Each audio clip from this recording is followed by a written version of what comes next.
Welcome to Talking Point. I am your host, Florence Mafomeme. As always, I am excited to be here. Today's show is on change makers and people who inspire. You are about to meet somebody who has spent almost his entire life volunteering for others. This person created an organization here in New York City, which spread into other cities in the United States and around the world. Please, let's meet Curtis Sliwa, the founder of the Gardian Angels. I'm the founder and president of the Gardian Angels. We've been in existence for 38 years. Started it right here in New York City. We're now in 16 countries and 130 cities. And I want to thank you for agreeing to do this interview because it's very important to me, because I've always admired the Gardian Angels since I came here. And I told myself one day I would interview them. So this is like a dream interview to me. And you say it's been 37 years. So who are the Gardian Angels, if I may ask? Well, the Gardian Angels, no matter where they are citizens. They have no special powers or privileges. They're not police officers.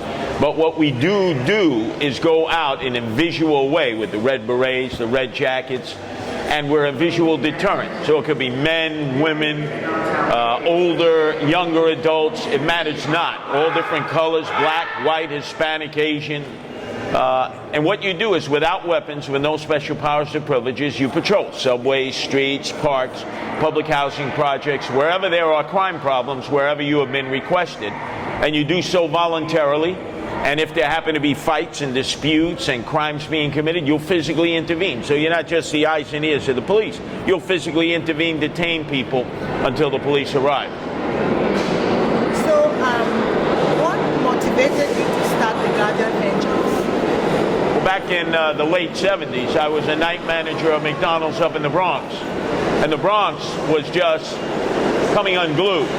There were houses that were burning every night because of arsonists, gangs in every neighborhood, drug dealers, what I call the Uzi-toting, dope-sucking, psychopathic killing machines. And I was a night manager at McDonald's, and I was having to deal with all of these problems, both in the McDonald's, outside of the McDonald's, on the train that I would have to take all the way to Brooklyn that had been renamed Crooklyn.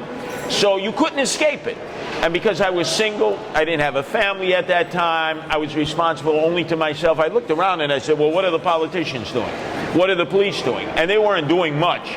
So I just decided it was time that citizens stepped up and got more involved. Now remember, I'm hiring young people to work in the McDonald's. I know they're good people out there. But back then in the late 70s, people had this idea that anybody coming from the Bronx or coming from the hood, the inner city, would be a potential criminal and certainly would not be a protective. And I sort of changed that whole dynamic by proving there were a lot of good young men and young women who dared to care, who would get involved, and who would make a difference. And at first, I thought the Gardian Angels were only in New York City. I was shocked to discover that they are also in other cities in America, in the United States, and around the world. So how do you manage so many chapters of the Gardian Angels? Well, that is the most amazing fact. Most people have no idea that the Gardian Angels are now in 16 countries and 130 cities, because that doesn't get any attention. Occasionally you hear about it, but there's no great controversy. And remember, bad news is big news, good news is slow news, sometimes no news. Now, in the beginning, when I was first expanding the idea of the Gardian Angels to cities, let's say in the northeast coast of the United States, it was difficult because there was very little communication. Now, because of the technology that exists, the iPhone, you could text people, there are apps, it is very inexpensive. You can do FaceTime videos. There are so many different ways that I could be communicating with people in Geneva, Switzerland, where we have Gardian Angels, Cape Town, South Africa, Rio de Janeiro in Brazil, Mexico City in Mexico, Manila in the Philippines. This piece of technology has made us a global organization. Before this, it was very, very difficult. Oftentimes, you might not know what was going on in a city for maybe 6 months or more, and then when you would finally visit, you would say, what's this? It's not the Guardian Angels, because obviously the people were left on their own and they started to improvise. And that's nothing that we wanted to see. And do you visit these chapters once in a while? I no longer have to visit them as much as I used to when we were first starting to expand, but I have regional coordinators. I have an international coordinator, Keiji Oda, out of Japan, out of Tokyo. He does most of the visits. And what we do is quality control checks. You do a visit, you make sure that everything is functioning according to the rules and regulations. Because every Guardian Angel group, no matter where it is, whether it's in a town of 10,000 in Bucyrus, Ohio, or in Mexico City, population 20 million, they all operate on the same rules and regulations. They all use the same uniform. So it's much easier to supervise. And I see that there are 22 chapters in the United States, 15 internationally, and in Japan alone you have 24 local chapters, and in Italy you have 8. What I would like to know is what determines determining factor do you consider when you are creating a chapter? Is it the high crime rate in any city? The main consideration for establishing a Guardian Angel group is not the crime rate, because obviously we're in Japan.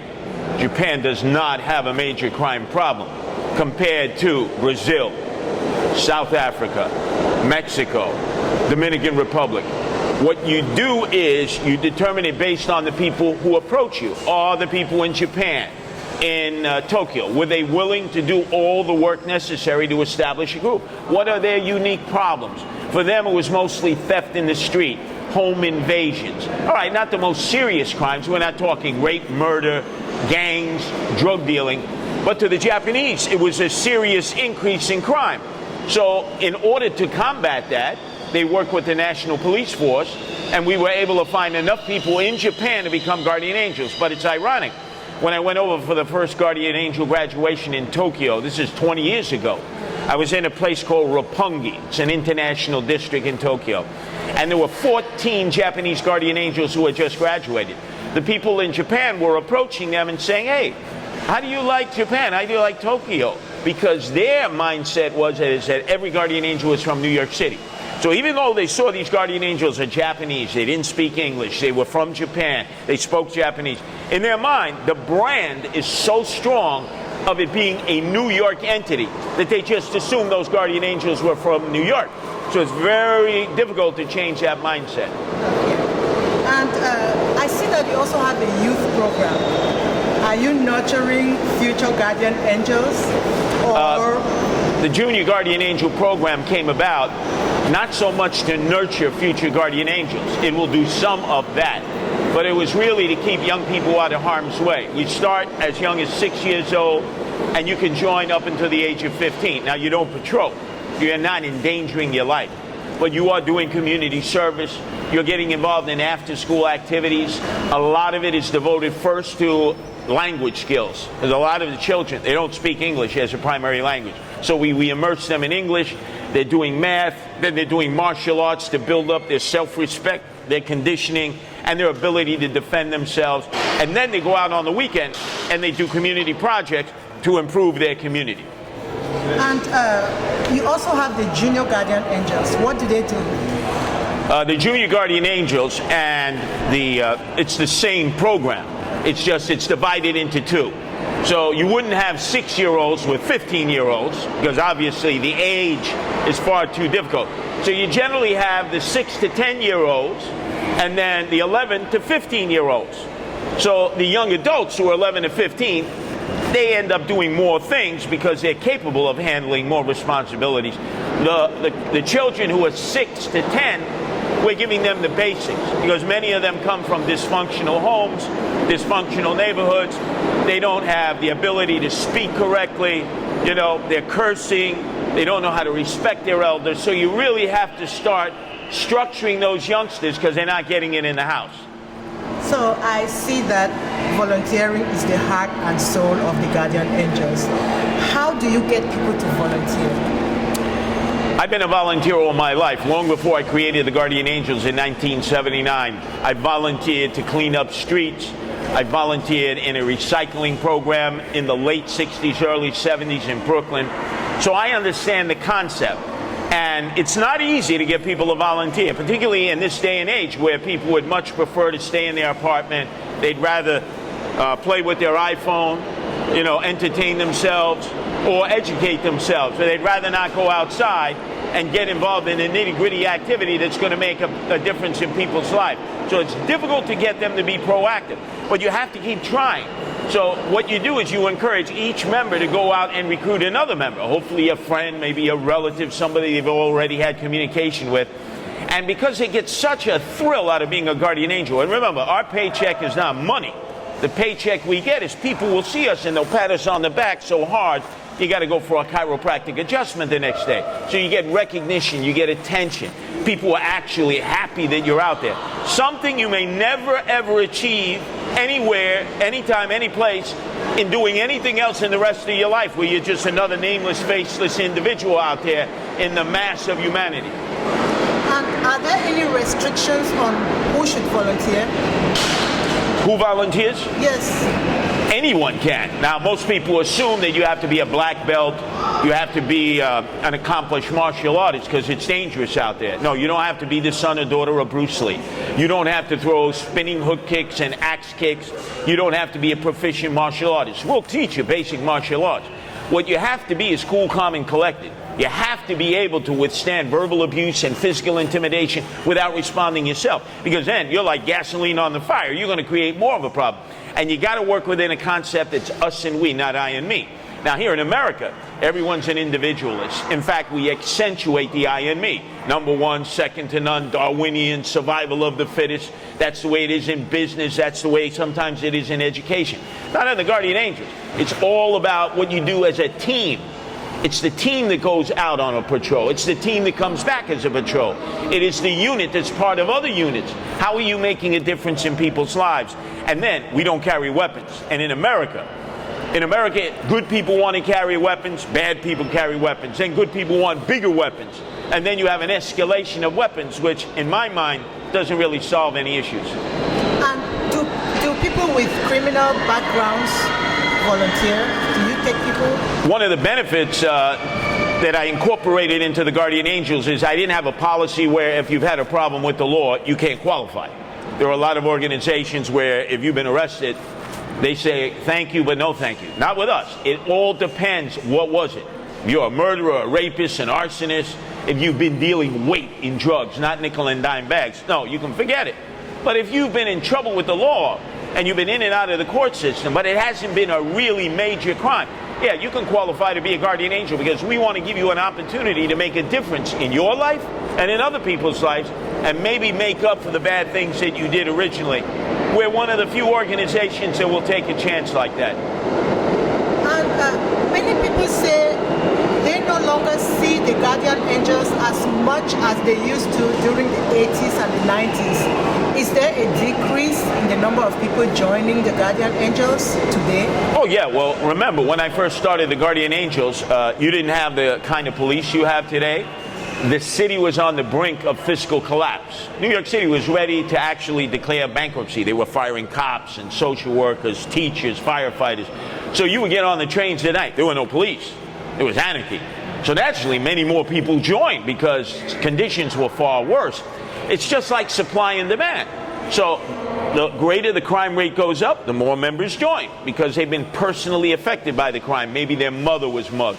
Maybe their father was robbed. Maybe their sister was bothered. Maybe they had a problem. So now they have a personal reason to get involved. When you have less crime, you have less members, which I don't care, because the whole idea here is we want less crime. So if it means having less Guardian Angels, it's a better city for it.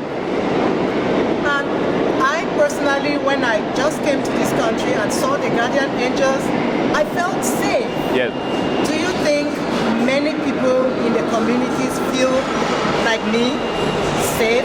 I think most people, if they know who the Guardian Angels are, they feel safe. If they don't know who the Guardian Angels are, so they see a group of young, black and Hispanic, white, Asian, men and women They may look like gang members. I don't know if I can trust these people. So then you have to really begin to understand who we are and what we do. It takes you some time. You might think, oh, we're the Hells Angels, Vigilantes, Charlie's Angels, any number of things. But I think most people, particularly those who have been born and raised in the city, who haven't recently arrived, they have a pretty good idea of who the Gardian Angels are and what we do. And what do you tell people, or some people who say, or who may say, we already feel safe with the NYPD, we don't need the Gardian Angels? Well, I warn people that there's an ebb and flow in life. It's like a roller coaster. Today, it's relatively quiet. The city is in much better shape. You don't have as much crime. But that's not to say in 5 years it won't change, or in 10 years, and you have to be prepared.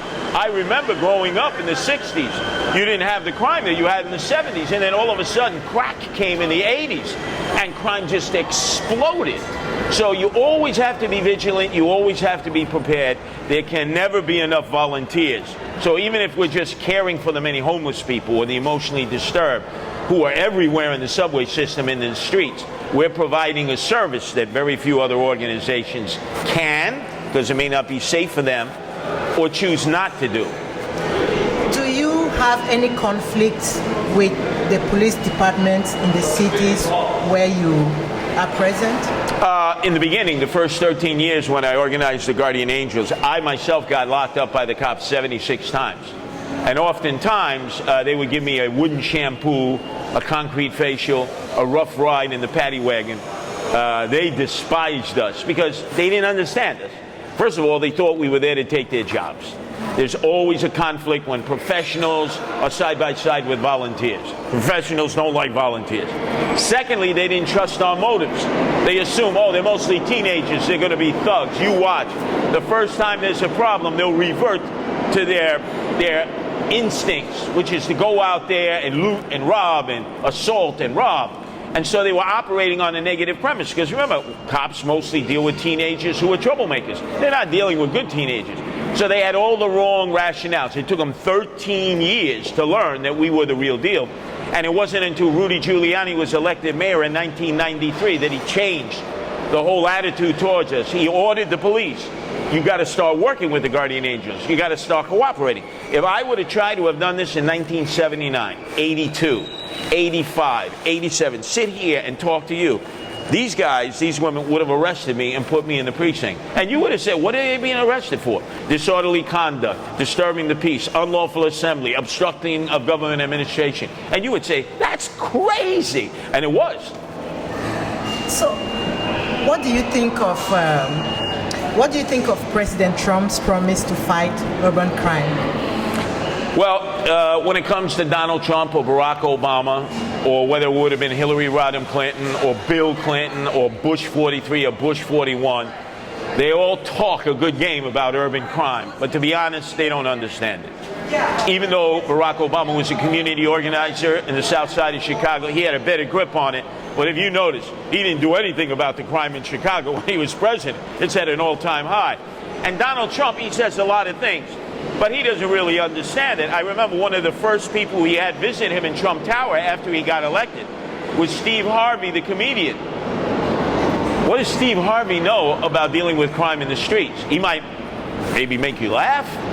He might know about how to dress appropriately, how to do TV and radio, but he doesn't know jack diddly squat about the streets. So I think it's a lot of rhetoric there. I think Trump would much rather focus on issues that he's more comfortable with. Very few politicians understand the streets, because the streets will eat you up, spit you out, and stomp all over you. That is why, if you notice, Trump doesn't do anything about Chicago. Barack Obama didn't do anything about Chicago. Hillary was from Chicago originally. She didn't do anything about Chicago. They do not want to deal with urban crime. Baltimore, New Orleans, Detroit. We can go right on down the line. I was looking at something, the case of the Central Park jogger. Yes. President Trump said something that people are still not trusting him when it comes to fighting urban crime. They think he might not handle it even-handedly because as he said something that has to do with, he still believes that those who were the victims, the 5 victims, they're still guilty, even though they were exonerated from that. So do you think even if he tries to fight urban crime, will he do it in a way that will be accepted, or that to all groups, especially the minorities, because they don't trust him, especially when it comes to fighting crime? Oh, sure. And everyone now knows that the Central Park 5 were innocent, although at the time when it took place, it looked like they were guilty. So now that you realize there's DNA evidence, there's someone else who came forward and said, I did it, they had nothing to do with it, you would think rational people, regardless of what they thought originally, they're guilty, they're not guilty, I'll wait to see what goes on in court, everyone would be on board and would say, well, they're innocent. It was an injustice. But not Trump. He's stubborn. And in fact, he took out a full-page ad in the New York Times advocating the death penalty for them. That's the way he is. He shoots from he never apologizes. He never surrenders. He never retreats. And that's going to be a big, big problem for him crossing the racial divide, whether it's blacks, Hispanics, people of color. They don't trust him. And obviously, he gives them more reason not to trust him when he won't apologize for something like that. Everyone understands, okay, you made a mistake. Everyone then thought they were guilty. I thought they were guilty. But it's obvious. All the evidence says they're innocent. The cops jacked them up, set them up. And I know about cops jacking you up and setting you up. I've had that happen to me. So he's never had street experiences. He's lived in an ivory tower. He was born with a silver spoon in his mouth, big enough to offset the trade balance between Red China and the United States. He does not understand the streets. So I also see that the Gardian Angels don't carry guns. And you've said that too. How do you give them any training, any special training, like to handle things that normally people who carry guns might? Oh, yeah. There's a basic training program, and we enforce the rule. Absolutely no weapons. No guns, no sticks, no knives, no mace, no pepper spray, nothing. And we had, in the beginning, some really major problems. We had 6 Guardian Angels shot and killed in the line of duty, 3 dozen seriously injured. I was shot 5 times in the summer of 1992. And so you would have thought, oh, wow, we're going to pick up weapons now to protect ourselves. No, no, no, no. The rules are the rules, because the moment you pick up a weapon, you are going to become just as bad as the people who have the weapons. We're not trained professional police officers. They're mostly young teenagers, young adults. And guns can only exacerbate a situation. I can't be a peacemaker if I'm approaching you with a gun, because right away you're going to be fearful. And if you have a gun, you're going to pull your gun and shoot me before I can shoot you.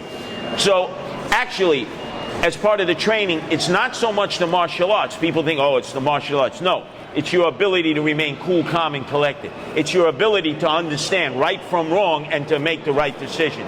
So we role play, we simulate, we set up situations, and we go over them over and over and over, and that's part of the training. Now, you have to train when you're studying to become a Guardian Angel, and when you graduate to become a full-fledged Guardian Angel, you continue to train with all the rookies, all the new jacks who are coming in. So there's constant training. And that brings me to the next thing I want to ask you.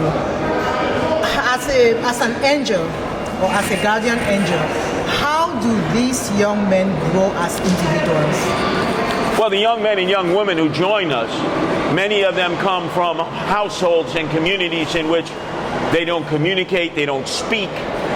They're always expressing themselves physically instead of in terms of their ability to communicate. So we're helping them to mature, grow, learn how to communicate, that there's a whole world out there. And immediately they see that, because the moment they earn the right to put on the red beret and the red jacket, people come up to them, they're hugging them, they're kissing them, inviting them to their house. If they take the red beret and jacket off, people are running away from them, or they're turning their head.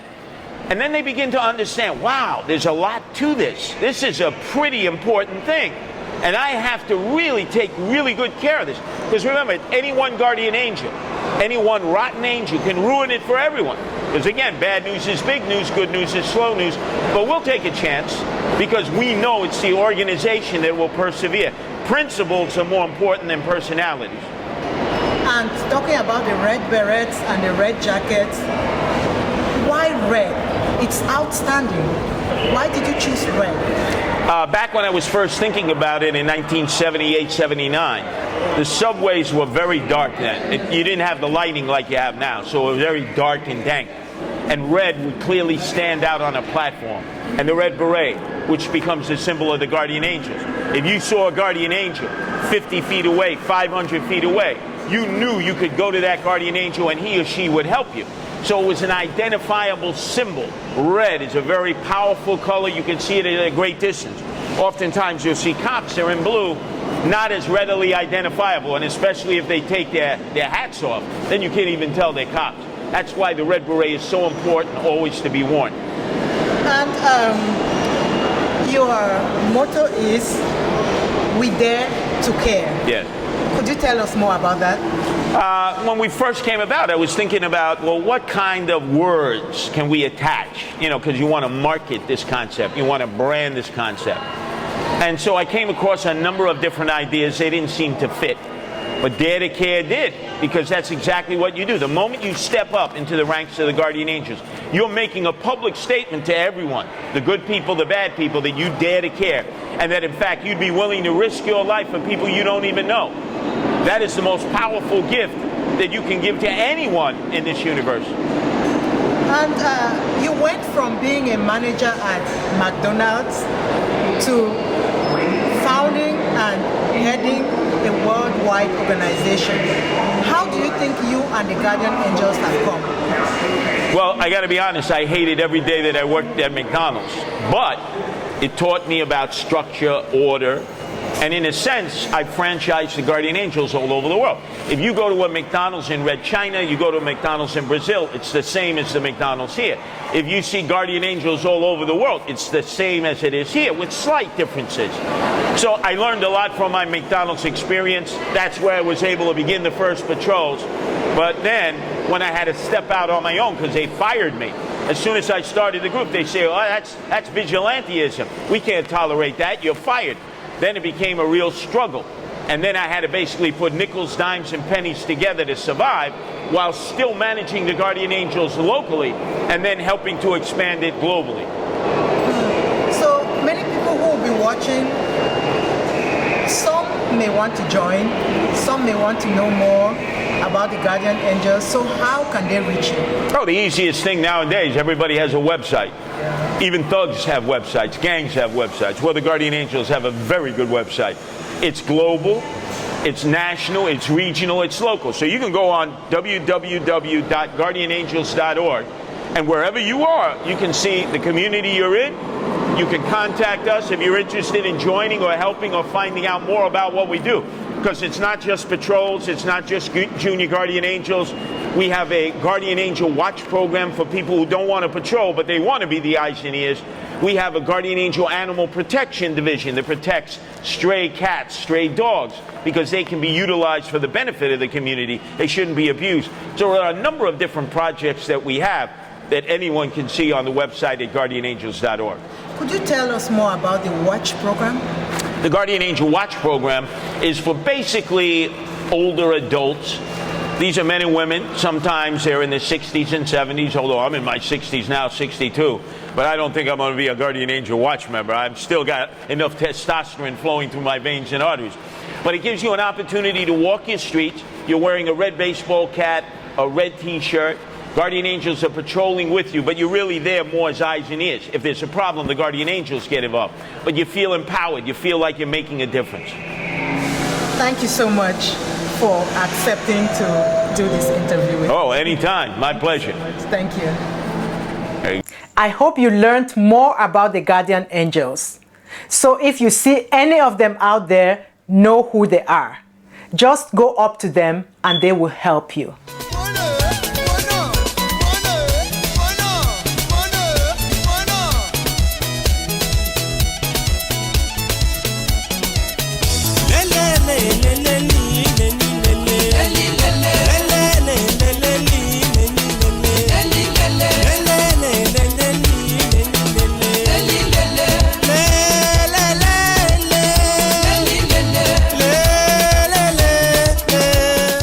that is it for our show today.